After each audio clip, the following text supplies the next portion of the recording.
በስመ አብ ወወልድ ወመንፈስ ቅዱስ አሐዱ አምላክ አሜን። ክትሐውሎ ትደሊኻ እቲ ጽሑፍ ክነንብቦ ከምዝጸናሕና ኣብዚ ቅዳሴና 38 ዓመት ከም ዝሓመመ ፈሊጡ መድኃኒና ኢየሱስ ክርስቶስ ብዙሓት ዓይነት ሕማም ዘለዎም ሰባት ነበሩ ኢልዎም ዕውራት ሓንካሳት ጸማማት ተፈላለየ ዝሓመሙ ሰባት ነይሮም ግና ኢልዎት ወንጌል ኢየሱስ ክርስቶስ ነዞም ኩሎም ሓሊፉ ናብቲ 38 ዓመት ዝተደነሰ ሰብ መጺኡ ክትሐውዶ ትደሊ ኢኻ በሎ ኢልዎ እንኳን 38 ዓመት ዝሓመመሲ ሓደ መዓልቲ ርእሱ ዝሓመመ እኳ ከመይ ምዃኑ ንሪኦ ኣለና ናይ ክልተ መዓልቲ ቃንዛውን ከመይ ምዃኑ ንሪኦ ኣለና 38 ዓመት ዝሓመመ ሰብ ክትሐውዶ ትደሊ ኢኻ ክበሃል ከሎ ዘየገርም ኣይኮነን ገሪሙ ወይ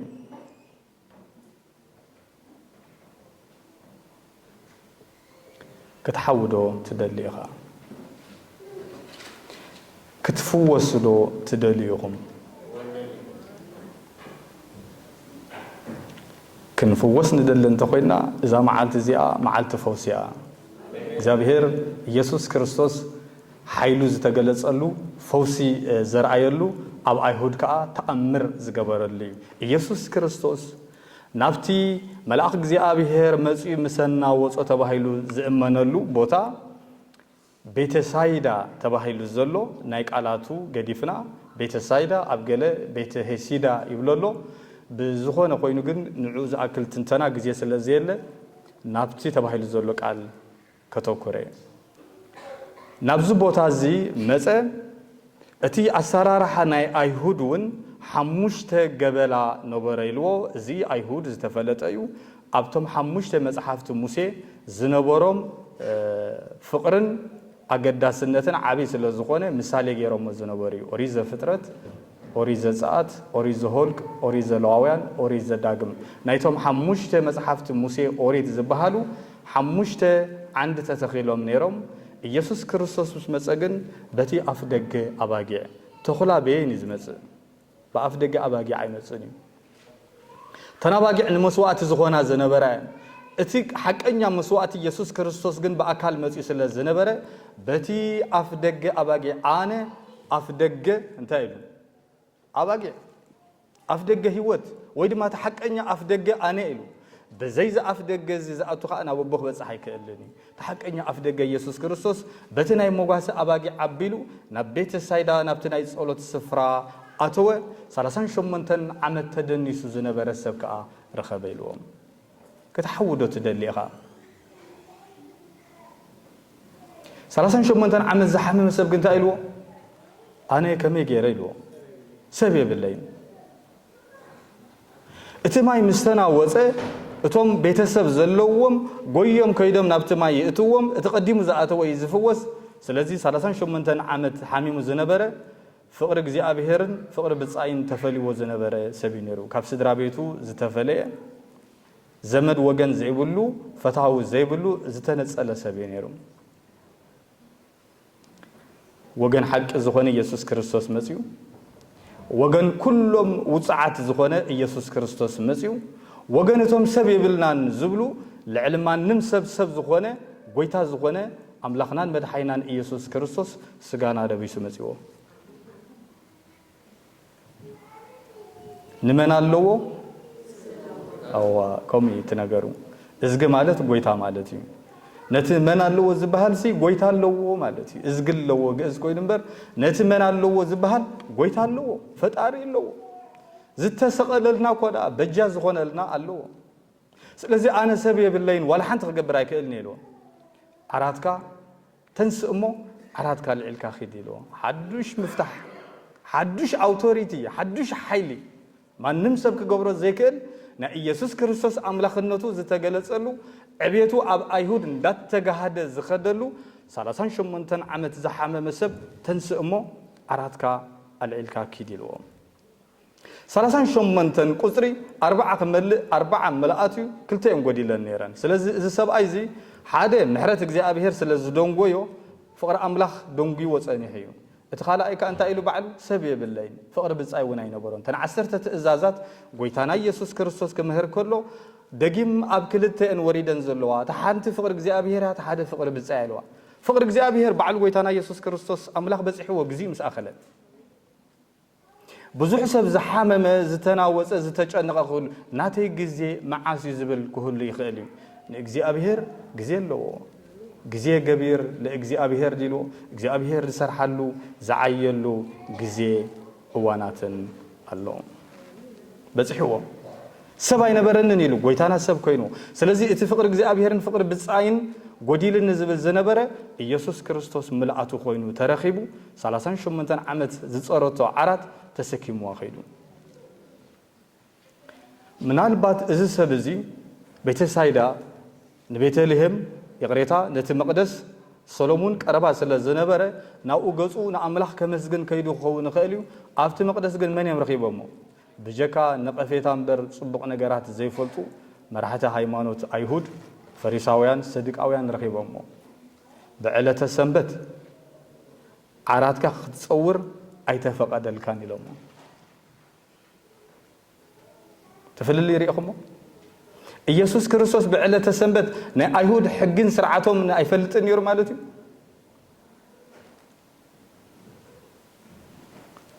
ኣይተፈቀደልካን ንሱ እንታይ ኢልዎ እቲ ዝሕወየኒ ንዓይ ዓራትካ ኣልዒልካ ኪድ ዝበለን ኢልዎም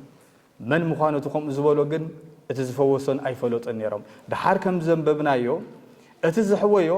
ኢየሱስ ክርስቶስ ምዃኑ ምስ ፈለጡ ግን ኣይሁድ ተቃጺሎም እዮም ክጻወሩ ወይ ከኣሉ ሕግና ስርዓትና ወግዕና ባህልና ናይ ቦታትና ኩሉ መጽ ጎይታና ግን እንታይ ኢልዎም ካብ ስርዓትኩምን ካብ ወግዕታትኩምን ካብ ባህልታትኩምን ምሕረት ዘይበልጽን ኢልዎም እግዚአብሔር ኮ ካብ መስዋዕቲ ኣርሑን ድዑልን እንታይ ዝፈቱ ኢልዎም ምሕረት ይፈቱ ኢልዎም ምሕረት በቲ ዝተመሓረ ወዲ ዳዊት ዘይትሕጎሱ ኢልዎም ከመይ ገይሮም ክሕጎሱ ስለዚ እቲ 38 ዓመት ዝሓመመ ሰብ እቲ ዝሕወየኒ እዚ ኢሉ ስለ ዝሓበሮም ኣብታ ጽሕፍቲ ናይ መወዳእታ ሎማዓንቲ ዘንበብናያ ተሪኢኹማ ኣይሁድ እቲ ክሲ ኣብ ልዕሊ ኢየሱስ ክርስቶስ ካብቲ ዝጸንሐ ዝለዓለ ጥርዚ ኣብጽሕዎ ስለዚ ኢየሱስ ዝያዳ ዝተኸሰሰሉ በዚ 38 ዓመት ዝሓመመ ዝተደነሰ ሰብ እዩ እቲ ክሲ በርቲዑ ሓደ ሰንበት ሽዒር ኢሎም ከሲሶሞ ብሰንበት ዘይግባእ ዓራቱ ተሰኪሙ ከም ዝኸይድ ገይርዎ ኢሎም ሳልሳይ ምስ እግዚአብሔር ኣቦ ምስ ኣምላኽ ርእሱ የማዕራረ ነይሩ ኣነ ወዲ ኣምላኽ የብል ነይሩ ርእሱ ምስ እግዚአብሔር ኣቦውን የማዕራረየ ነይሩ ስለዚ እዚ ሓጢአተኛ ሰብ እዚ ብዕለተ ሰንበት ከምዚ ምድፋሩ ክቕፅዕ ኣለዎ ኢሎም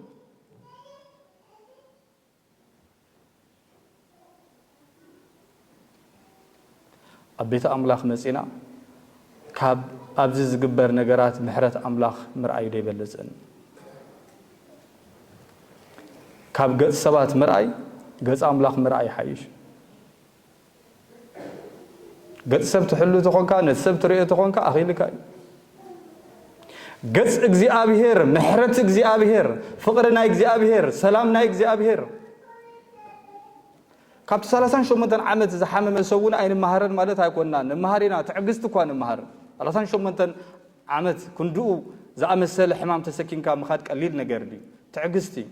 ንነፍስኹም ብትዕግስትኹም ክተጥሪዋ ኢኹም ይብል ቃል ኣምላኽ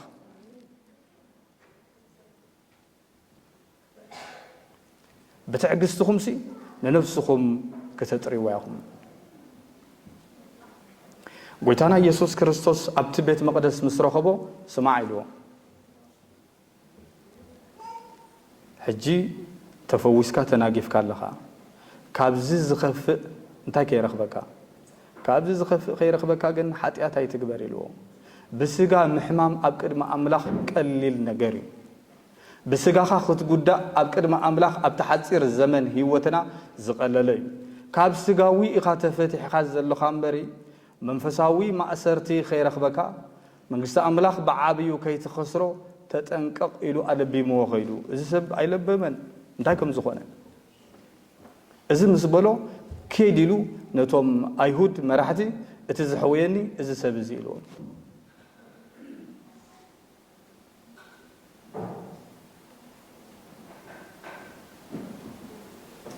لو ما أنتي بتكرسيان سرعته بزعباتي 38 عامت تدنيس زنبر بزعبو كنحسب بزعبو كندنقز بزعبو كنستنتن تراي يكونن توانا بتكرسيان لو مسرعته زلاقن بزعبا والقاوي هيوتنا بتي 38 عامت زحامه مسبن بتي فواسي لعلو كل زخونه يسوع كريستوسن سبنت مقدس سبنتنا كنري سلا زقدسنا كاب سغاوي ملمستي اتزخبده منفساوي ملماسيو spiritual paralyzed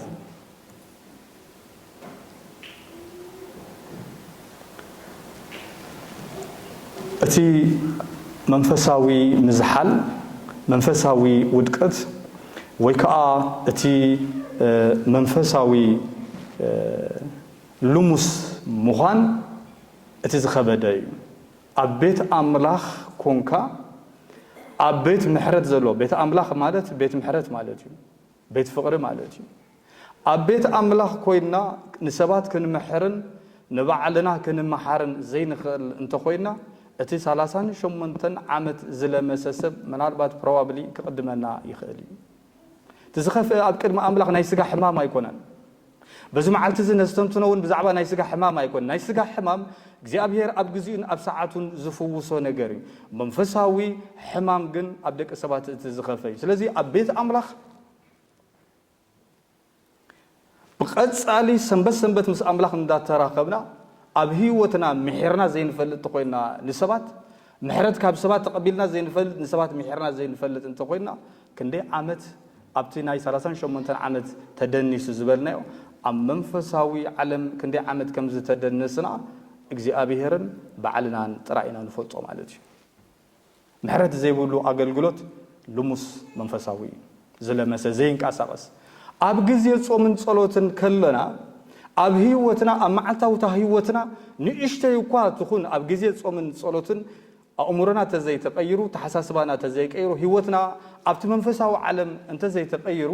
ክንዴ ዓመት ምምጻና ንቤተ ክርስቲያን በመቁጻር ጥራይ መንፈሳውነትና ንሪእት ኮይና ወይ ሰንበት ብምጻእ ንቆጽረት ኮይና እቲ ኣብ መንፈሳዊ ዓለም ዘሎ ማእሰርቲ ካብቲ ናይ ስጋ ማእሰርቲ ክበዝሕ እዩ ኣብ ግዜ ጾም እቲ ዓይነት መንፈሳዊ ፍርቂ ጾም ደብረ ዘይት እዩ ደብረ ዘይት ምስ በጻሕና ፍርቂ ናይ ዝዓቢ ጾም ክበጽሕ እዩ ገና ዓቢ ጾም ፍርቂ ከይበጻሕና ይኮለና ኣብ ህይወትና ለውጢ ከም ዝገበርና ኣብቲ መንፈሳዊ ዓለምና منفسنا وشتنا هدأتنا مسانا زلو محرت نسبات مهابن مقبالن أبزل لوت انت زي مسيو اتي منفساوي ودكات زبهل وي منفساوي حمام زبهل كابتنا بيت سايدا زنبرسب يخلي مالت ስለዚህ እግዚአብሔር ንሰባት محرت كنهب እግዚአብሔር ጸጉ يبزحلنا ካብ አምላኽ ድማ محرت بزياده ክንቀበልና ስለዚህ እቲ መንፈሳዊ ዓለም ኢየሱስ ክርስቶስ ነዚ ሰብ እዚ ናይ መጨረሻ ዝሪኦ መጠንቀቕታ ዝሃቦ ካብኡ ዝኸበ ኸይረኽበካሲ ሓጢአት ኣይትግበር ኢልዎ ካብ ሓጢአት ነፃ ክንወፅእ ምስ እግዚአብሔር ዘለና ዝምድና ክንዕርዮ እዚ መዓልቲ እዚ ንሰብነትና ዘርኢ እምበር ነቲ 38 ዓመት ተደኒሱ ዝነበረ ሰብ ጥራይ ዘርኢ ኣይኮነን በዓላት ምኽባር ጽቡቕ እዩ ግን ነቲ በዓል በየን መሰረት እዩ ከምቲ ኢየሱስ ክርስቶስ ዝገብሮ ዝነበረ እንዳሰርሐ እንዳዓየ አቦ ይዓይሎ ኣነ እውን ስጋብ ሕጂ ይዓይሎ እንዳበልካዲስ በዓል ክበሃል ከሎ ተኣሲርካ መውዓል ተፈላለየ በበይኑ እዩ ንሶም ንኢየሱስ ክርስቶስ ከኣስሩ ወደልዮም ንሱ ግን ኢልዎም መዓልቲ ሰንበት እኮ ኣኽብርዋ ዝተባሃለኩም ቅዱስ ነገራት እውን እንዳገበርኩም ሕሙም እንዳበጻሕኻ ዝፍወስ ዘሎ ነገር እንተሉ እንዳፈወስካ ስራሕኻ እንዳገበርካ እምበሪ ኢድካ ኣጣሚርካ ተኣሲርካ ትሕልፎ ማለት ኣይኮነን ኢልዎም ስለዚ ነቲ ቃል ኣይተረድእዎን በዚ ምክንያቱም ንኢየሱስ ክርስቶስ ሓስካ ብዕለት ሰንበት ተንከፍካ ዓራትኩም ተሰከሙ በልካዮም ገለበልካዮም ኢሉ ነቲ ሕሙም 38 ዓመት ዝሓመመ ዓራትካ ኣልዒልካ ኪድ ክብሎ ከሎ ኣይሁድ ኣይተረድእዎ እምበር ዓቢ መንፈሳዊ ትምህርቲ ነይሩ ብፍላይ ንዓና ንክርስቲያናት ዘመሓላለፈሉ መልእኽቲ ኣብ ማቴዎስ 16 ዘሎ እቲ ንዓይ ክስዕበኒ ዝደሊ እንታይ ግበር ኢልዎ رؤسي يخحد مسكلو تسكيمو يسعبني سلازي نفس وكف كريستيان كم سلاسان شمنتن عامت زحامة أما عالتاو هيوتنا نسكمو مسكل الله مسكل عراتو تسكيمو خيد أقداس نزنبورا أيكونن تعرات قوات ألي واني روحون كندو ذات أبيغا سلاسان شمنتن عامت مكرا مسكامي مكرا بين يزمت انتيلا بسبات يزمت مساخا مزوعل زراخب مساخا دزارارب تأمتني أتأمامتو قوغير وي أغنعي وي تزربو اندعلو تعيد مسل نيرو حموم يدمسل نيرو نفتنا يدمسل نقالا يدمسل هذا رسعو اندو بعلو فلت تزقبرو دلسب برسب اندحرئينا إلى شحن مئتنا خنوصالو أبت صباسي تصلي مالو بلا نيرن بعلا دي بين حالفكا خمس زر انداي أبت صباون بأتكرو اندحرئي خايو حدا تصليب نقرات آلو نسب بأتكرو خامرأي بأتكرو نأملاخ مرأي حيش سبو زهوخا كاسب انتليو مسكال كاتسكيم كيد سقيل كان فتنا فرح يتقول أبتي فتنا خمسي مواصوسي بزح غيرو لكم الله ديلو حوارا يقول فتنا نكريستيانو يصبقو يصريو يدلدلو ناي كريستوس مخانو زرئيو ملكت بر فتنا زدهلنا مالت አይኮነን ስለዚህ ንነገራት በከመይና ንሪዮ ሽግር እንደሕር ተፈጢሩ ምናልባት እዚ መስቀል ከይኮውን እዚ መስቀል እዚ ተሰኪመ ጸሬው ወጼ ናብ ኢየሱስ ክርስቶስ ዘቅርበኒ ብዙሕ መንፈሳዊ በረከቱን ዘሁበኒ ክኸውን ኣሎ ወይላ በዚ መንፈሳዊ ዓይን እዚ ክንሪኦ ኣለና ተዘይ ኮይኑ አይሁድ ነቲ ዓራት ምስካም በጌጋ ስለ ዝረአይዎ ንኢየሱስ ክርስቶስ ንቀይፎሞ ክርስቶስ ግን ምሂርዎም ሕዙ ላይ ወዲ ምስተወልደ ኣብ ክንደይ መዓልቲ ይግዘር ኣብ ሸሞንተ ኣብ ሻምናይ መዓልቲ ግዘር ያ ትብል አይሁድ ሕጊው እቲ ቆልዓ ምስተወለደ ሰንበት እንተ ኮይና መበል ሻምናይ መዓልቲ ድሮ ኣይገዝርዎን እዮም ሶኒ እውን ኣይገዝርዎን እዮም መዓስ ገዝርዎ ሰንበት እዮም ዝገዝርዎ ነይሮም ጎይታ ነቀይፎም ንስኻትኩም ግዝረት ያይ ዓብ ነገር ኮይኑ ንግዝረት ብሰንበት ክትገዝራ ኢልዎን ነቲ 38 ዓመት ዝተሳቀየ ሰብ ዘድልየ ዝነበረ ሰባት እኳ ዘይኮንኩሞሲ ሰብ ዝኾነ መድሓኒ ዝኾነ ምስተረኸቡስ ኣዛሪብኩም ሰብ ገለሰብ ምስ ሓለፈልካ ዕሚም ዘብል ኣለዎ ኦም ይኮነ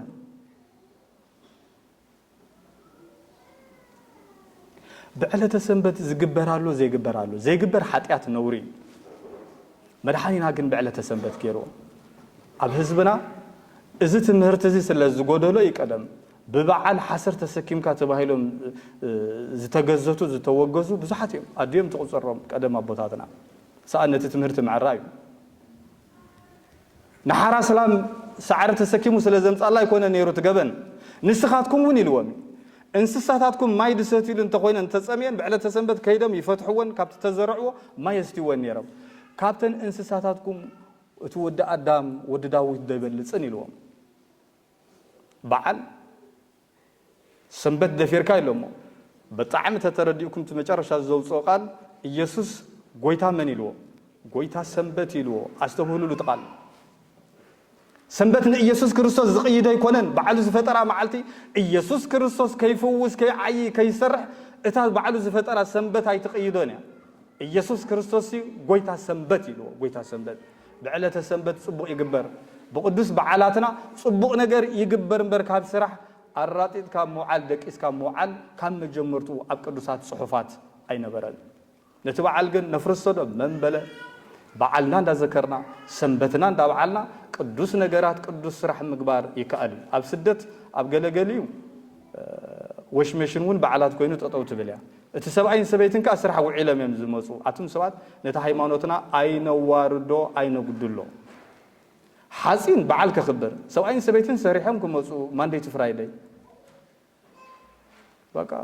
نشب وشمشين قديمنا منغسه سماء زاتن دحر كوينو دعي شو نريو بعلة سنبت قدوس نجر مغبار اي تخلكلن حاتيات اي نغبر ندق سبات اي نبدل ندق سبات اي نخف اي نخريوم اي نقطعيوم